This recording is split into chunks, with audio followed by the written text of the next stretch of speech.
Ladies and gentlemen, regardless of whether you're a bear or a bull right now, the fact is undeniable, and the fact is Bitcoin is in a significant drawback. We're down from $126,000. We reached our bottom of $80,000. A 36% correction is not something to brush off. It's something to be taken very, very seriously, especially considering we haven't really seen a correction that big this entire cycle.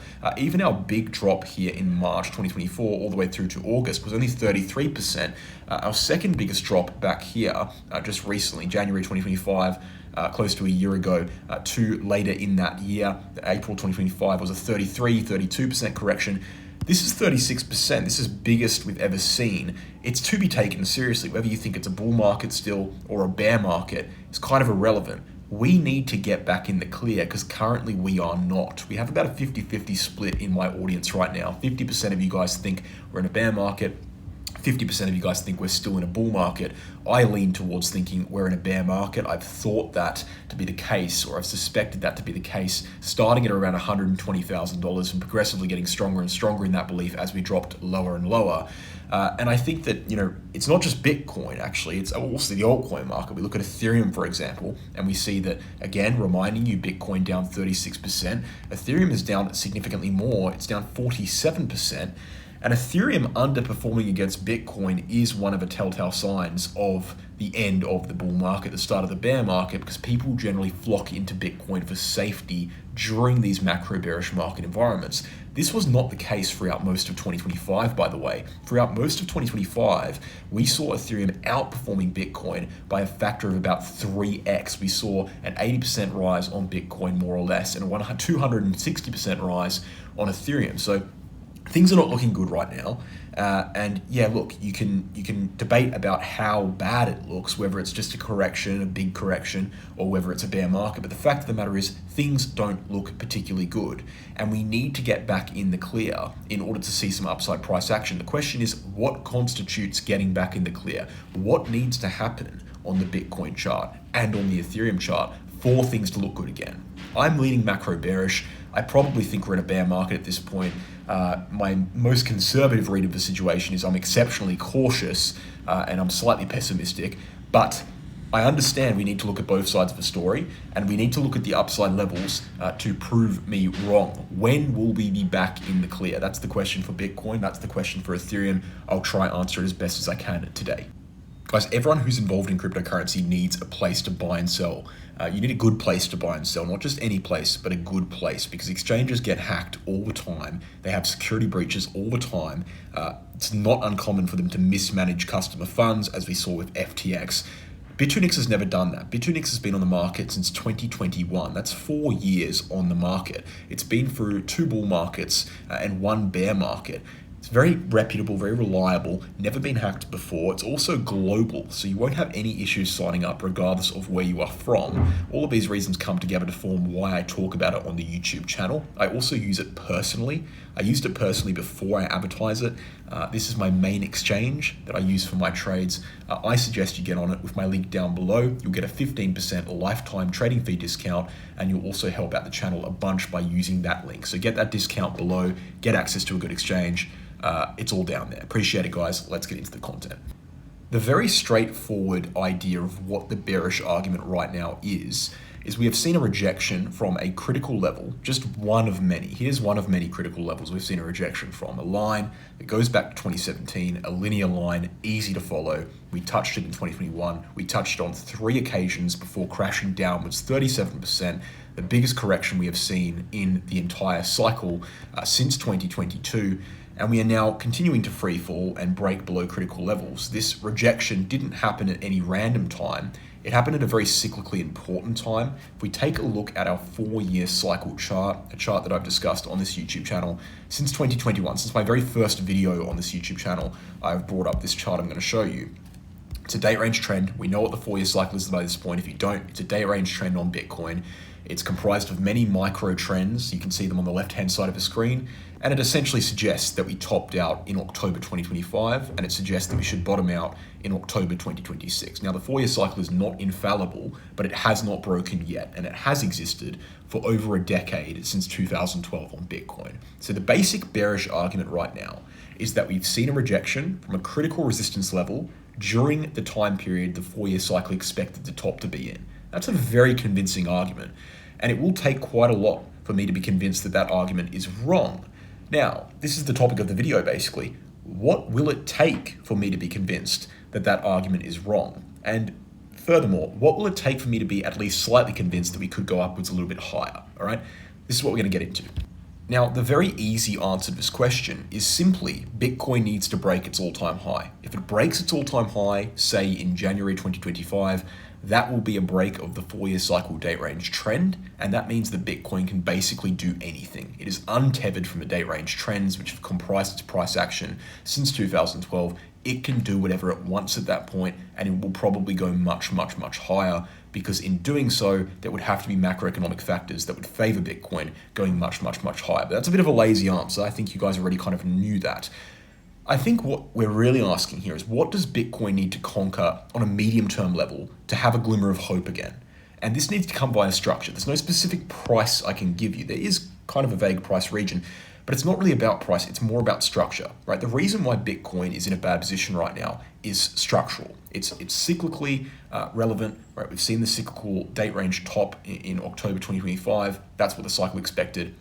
But it's also structural. We saw a structural rejection from an important structure going back to 2017 on the price chart. We also saw a momentum-bound rejection. If we look at the 2-week chart RSI, for example, we have a critical triangle formation, which I'll draw in right now, which we broke down from, that existed since 2023. And this chart itself is not to be joked around with. It's a very important chart. It's marked basically all the Bitcoin macro highs since the origin of Bitcoin's price action, starting around 2011, so close to the origin of Bitcoin's price action. We saw a structural breakdown, we saw a momentum breakdown, all within the cyclical context. So in order for Bitcoin to be in the clear again, we'll move on to altcoin shortly, but in order for Bitcoin to be in the clear again, we need to clear up the two main issues right now. One of them is the structure, and one of them is the momentum. So the first step, really, would be getting back in a good position on the momentum indicators. One of that, the way we can do that is by breaking above this resistance line, which we rejected from 3 times, the top line of a triangle, on the 2-week chart RSI. The issue is we don't know where that will happen in terms of price, so it's kind of irrelevant for us to care about that too much. What we need to care about is price structure. Now, in macro downwards trends, we generally see lower highs and lower lows. That is what a macro downwards trend is. We haven't quite seen lower lows yet. We also haven't quite seen lower highs yet. Again, the reason I'm cautious and not outright plain bearish is because of this. As soon as we start seeing lower lows and lower highs, that's genuine bearishness. My caution at this point, my bearishness at this point, is given the cyclical context, given what the cycle expects of the top, and given the rejections we have seen. It's relatively speculative. So at this point, what I want to be seeing on Bitcoin, in order for it to be back in a good position, first of all, is holding on to important moving averages like the weekly chart Gaussian channel, which at this point we're struggling to do. We have a trend on Bitcoin, a very concise, a very real trend with 100% validity and success rate in regards to the Gaussian channel center line. Moving through that Gaussian channel center line, regardless of the direction we move through it from, leads to moving through it properly in a bull market or a bear market. So we dropped below it here in 2013. 2014, we entered a bear market. We got above it again in 2015. We entered a bull market. We dropped below it here. We entered a bear market. Got above it, entered a bull market. This happens over and over again. 100% success rate, very valid indicator. Even valid right now as we retest the bottom line pretty cleanly. But we have unfortunately dropped below the center line of that moving average.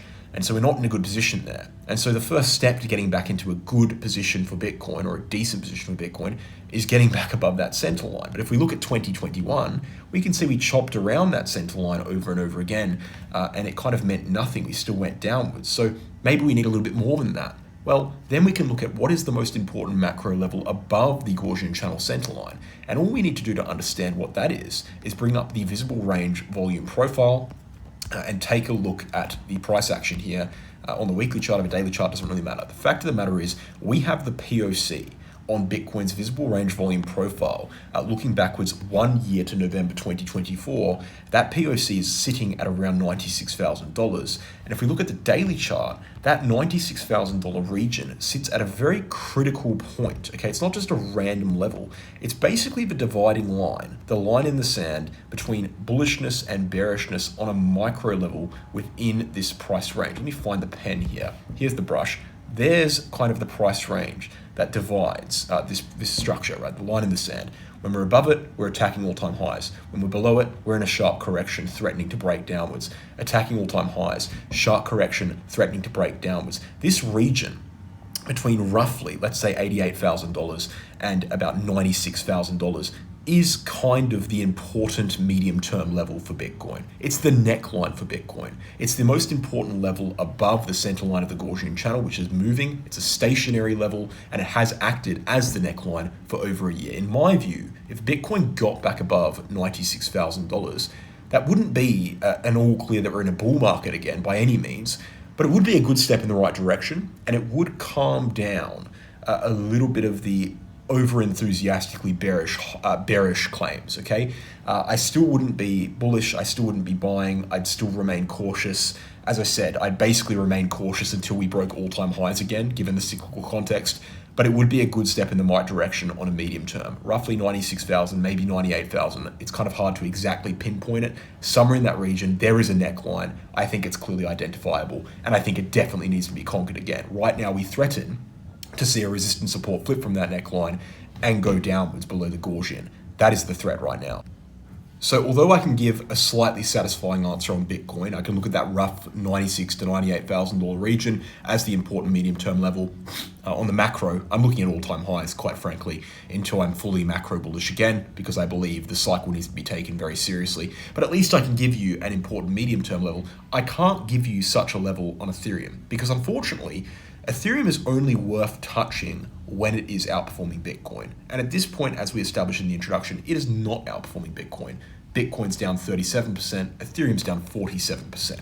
Bitcoin is doing better than Ethereum, and hence it's doing better than the vast majority of the altcoin market on a generalized scale. There's no real reason to be touching Ethereum until it starts doing better than Bitcoin. And that cannot be happening when Bitcoin dominance is still actively rising. Bitcoin dominance in this cycle never actually bloody broke down. If we look at the weekly chart on Bitcoin dominance, even the daily chart, let's just take a look at the daily chart. We can easily draw in a clear line of ascending support, something like this, okay, of ascending support. Doesn't really matter where you draw it, you get the point. There are higher lows consistently on this chart. It has been rising the entire cycle. Until that is not the case, altcoins are not in the clear. So my answer to the original question in the video was, well, the questions were, when is Bitcoin in the clear? Well, it's not really in the clear until it's at all-time highs, but the good step in the right direction on the medium term would be like 96,000, 98,000. When are altcoins in the clear? When is Ethereum in the clear? The answer is when they start outperforming Bitcoin, and it's very unlikely for that to happen until Bitcoin is fully in the clear on the macro scale, until Bitcoin's at all-time highs. So altcoins and Ethereum, in my view, are completely off the table, and Bitcoin is basically completely off the table until 96 to 98 is broken, and then it's only going to be slight optimism, and the macro structure is still going to look pretty bad until all-time highs are broken. I think my overall conclusion is the market just doesn't look very good right now. 96 to 98 is the first step in fixing that. Thanks for sticking around, guys. I really appreciate you watching the video. Hopefully you got something useful out of it. I know sometimes I take a while to get to the point. I just want to lay the groundwork and fill in all the nuances that need to be filled in, because sometimes if I oversimplify too much, people get a little bit confused about what I truly believe. So if you found it useful, go ahead and leave a like and comment. Also go ahead and check out the Bitunix Exchange. It's kind of independent of whether you like the video or not. It's just a great exchange. It's never been hacked before. It's global non-KYC, and with my referral link down below, you can get a 15% lifetime trading fee discount on every single buy and sell you make on the exchange. It's the best way to help out the channel, and it's probably one of the best ways to help out yourself. Having a good exchange is a fundamental part of being profitable in the market. You don't want to get hacked. You also don't want to overpay in fees. That's not a problem on Bitunix. Use my link down below for that discount. I appreciate it, guys, and I'll catch you soon.